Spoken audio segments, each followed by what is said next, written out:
क्या आपको पता है कि FDA वार्निंग लेटर कब और क्यों इशू करता है और इंडियन फार्मा इंडस्ट्री में इसका महत्व इतना क्यों है? अगर आप एक फार्मा प्रोफेशनल हैं तो आपको FDA के वार्निंग लेटर्स के बारे में पता होना ही चाहिए।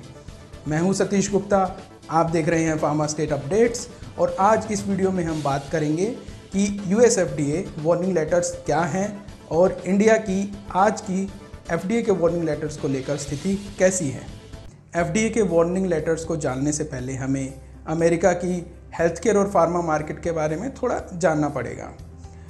US की हेल्थ केयर मार्केट दुनिया की सबसे बड़ी मार्केट है वैल्यू वाइज, जिसमें US की फार्मा मार्केट 500 से 600 बिलियन US के बीच में कहीं है और यह पूरी दुनिया की फार्मा मार्केट का लगभग 50% है।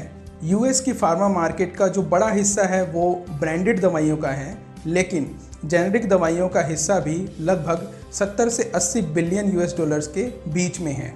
आखिर हम US की फार्मा मार्केट के बारे में बात ही क्यों कर रहे हैं? दरअसल बात यह है कि US की जेनेरिक दवाइयों की टोटल डिमांड का लगभग 30 से 40% इंडियन फार्मा मार्केट एक्सपोर्ट करती है। और यदि किसी भी देश की फार्मा मार्केट अगर अमेरिका में इतनी बड़ी मात्रा में दवाइयाँ एक्सपोर्ट कर रही हैं तो US यह ज़रूर ध्यान रखेगा कि जितनी भी दवाइयाँ उसके सिटीजन्स को मिल रही हैं वो हाईएस्ट क्वालिटी की हों और बेस्ट मैन्युफैक्चरिंग यूनिट्स में बनी हों।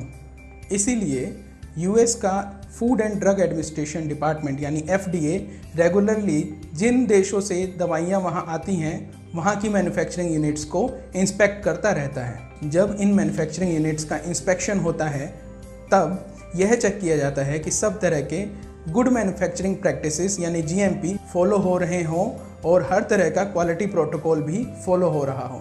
US FDA द्वारा निर्धारित स्टैंडर्ड्स को अगर ये मैन्युफैक्चरिंग यूनिट्स फॉलो नहीं कर पाती हैं तो उस केस में वॉयलेशन माना जाएगा और जब इस तरह के वॉयलेशंस होते हैं तो फॉर्म 483 इंस्पेक्टर द्वारा इशू किया जाता है।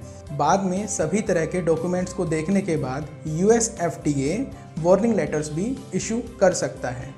वार्निंग लेटर एक बार इशू हो जाए तो उसके 15 दिन के अंदर मैन्युफैक्चरिंग यूनिट्स को ये जवाब भेजना पड़ता है कि इन वॉयलेशंस को वो कैसे ठीक करेंगे और किस समय तक ठीक कर देंगे। और जो यह कम्युनिकेशन US FDA को भेजा जाता है उसे रिस्पॉन्स लेटर कहा जाता है। निर्धारित समय में सभी तरह के वॉयलेशंस को करेक्ट करने के बाद मैन्युफैक्चरिंग यूनिट्स US FDA को इंटीमेट करती हैं और इंस्पेक्टर आकर फिर से इंस्पेक्ट